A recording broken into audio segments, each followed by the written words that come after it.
कधीच नाही चुकणार तुमचे फेवरेट टीव्ही शोज झी5 सोबत, तेही एकदम फ्री। हे घ्या रिपोर्ट, मी हा. बघू का? आले रिपोर्ट्स? होय काय घेऊन आलो. काय असणार आहे त्या रिपोर्ट मध्ये? एवढे डास चावलेत, मलेरियाच असणार, डॉक्टर सुद्धा म्हणाले होते ना।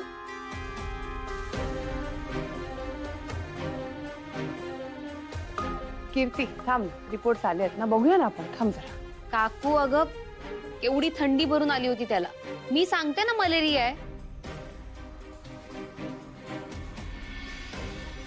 झालं झालं तुमच्या शंका उपस्थित करून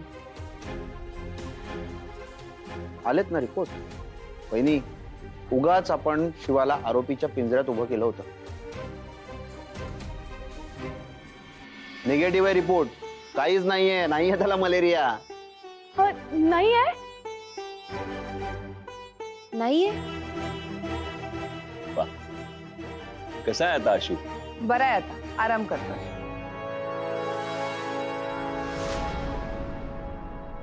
शिवा, तू आशूची खूप चांगली काळजी घेतलीस म्हणून तो लगेच बरा झाला। नाही भाऊ, मी नाही, उलट सीताई पूर्ण वेळ त्याच्या शेजारी बसून होत्या, पूर्ण वेळ।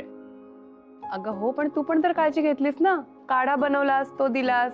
तो काढा मी फेकून दिलाय हे जर यांना कळलं तर हे लोक मलाच लेक्चर द्यायला लागतील आणि पुन्हा या शिवाला सिंपती मिळेल। त्यापेक्षा काय म्हणत होतीस काढ्याचं? त्या काढ्यामुळे काही झालेलं नाहीये, मी तिला आशूसाठी सूप बनवायला सांगितलं होतं, त्यामुळे आशूला बरं वाटलंय। काय ना, माझ्यासाठी आशू बरा होणं महत्वाचं आहे, मग ते सूप पिऊन असो किंवा काढा पिऊन। अरे एवढी मेहनत घेतलीस तू, तेही होईलच की। उर्मिला, आशूचं जेवण मी बनवणार आहे, मला रिस्क नाही घ्यायची आहे कुठली, आणि वाद नकोय हा मला।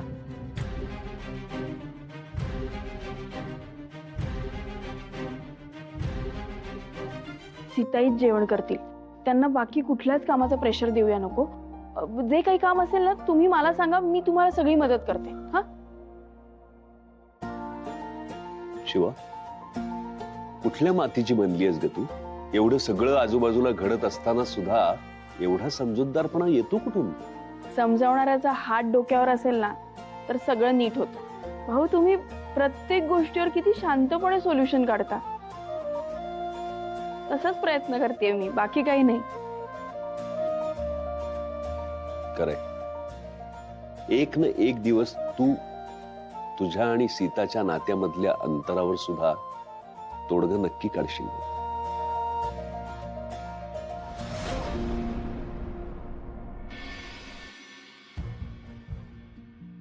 शिवा, आता आशू बरा आहे, जरा मलेरियाची काळजी होती, पण त्याचे रिपोर्ट्स आता आले आहेत आणि चांगले आहेत ते।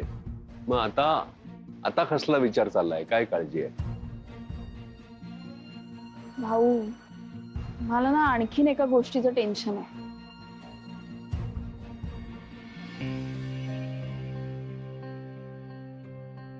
ऐक ना, बास शेवटचं एक आई, अगं पिऊन टाक ना, हा लहान मुलासारखं नको करू, चल। गुड।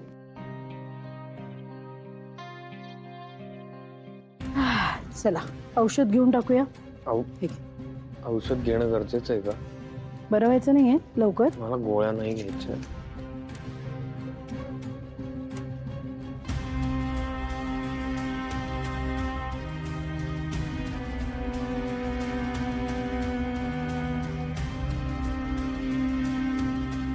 आशू, एक प्रश्न विचारू? विचार ना। खरं खरं उत्तर देशील? तुला जे विचारायचंय ते शिवाबद्दल आहे, राईट? हे बघ, शिवा जे काही करते ना ते सगळं मनापासून करते, तुझं मन जिंकायला। त्यात तिचा काही असा दुसरा कुठला विचार नाहीये, जेन्युइनली करते। प्रश्न हा आहे की तिने तुझं मन जिंकलंय का?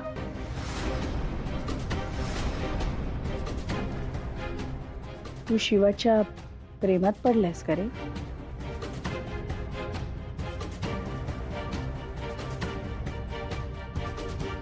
भाऊ, मला ना सीताईंची सून होऊन त्यांना प्रेमात पाडायचंय।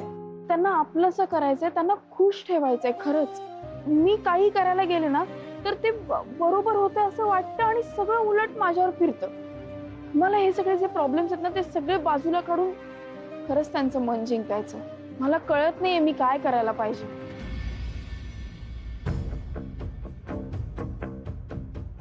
तू माझ्या प्रश्नाचं उत्तर नाही दिलंस. म्हणजे द्यायचं नाहीये की मी आता गृहीत धरायचंय की आता तू शिवाच्या प्रेमात. आई असं काही नाहीये. पण अशा तुझं वागणं नाहीये रे तसं. असं काय वागलोय मी? हेच वेळोवेळी तिची बाजू घेणं, सारखे तिच्याबरोबर काहीतरी पराक्रम करणं, सगळ्या प्लॅन्स मध्ये तिच्या सहभागी असतोस तू हल्ली. असतो ना, असतो मी. कारण आम्ही लग्न आधीपासून मित्र आहोत. आमची मैत्री कायम आहे अजून. नाही, मला तुमच्या मैत्रीबद्दल काहीच बोलायचं नाहीये. असेल ती तुझी मैत्री. पण बायको नाही रे आशू. आई अगं ती सुद्धा माझी काळजी करते. काल रात्री जेव्हा तुला इथे झोप लागली तेव्हा ती इथे बसली होती माझ्या शेजारी रात्रभर.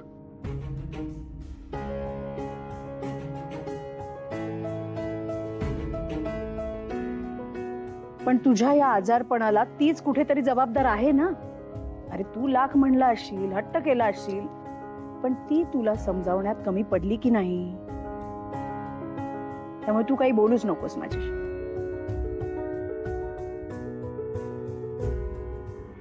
शिवा, तू जे प्रयत्न करतेस ना ते चालू ठेव. तुला खरं सांगू, सीता चांगली आहे, ती वाईट नाहीये. पण तिच्या आवडीनिवडी जरा वेगळ्या आहेत आणि म्हणून हा वेळ लागतो. पण एकदा सीताला तुझं मन कळलं, तू कळलीस, त्याबद्दल खात्री पटली, तर मग बघ सगळं सुरळीत होईल.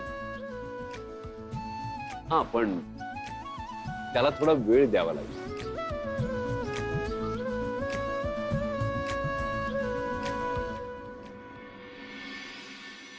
हे बघ आशू, तुझ्यासाठी काय चांगलं आहे काय वाईट हे मला कळतंय ना. मग ऐक ना माझं तू. हो आई, मी तुझ्या शब्दाबाहेर आहे का?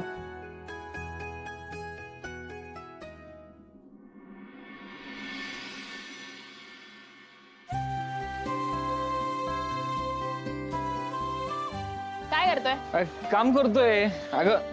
अरे मला माहितीये तू काम करतोय, पण आजारी असताना कशाला काम करतोय? अगं आता मला बरं आहे, परफेक्टली फाईन. हो का? सीताई केवढी काळजी करत असतात तुझी, काही बोलतोस?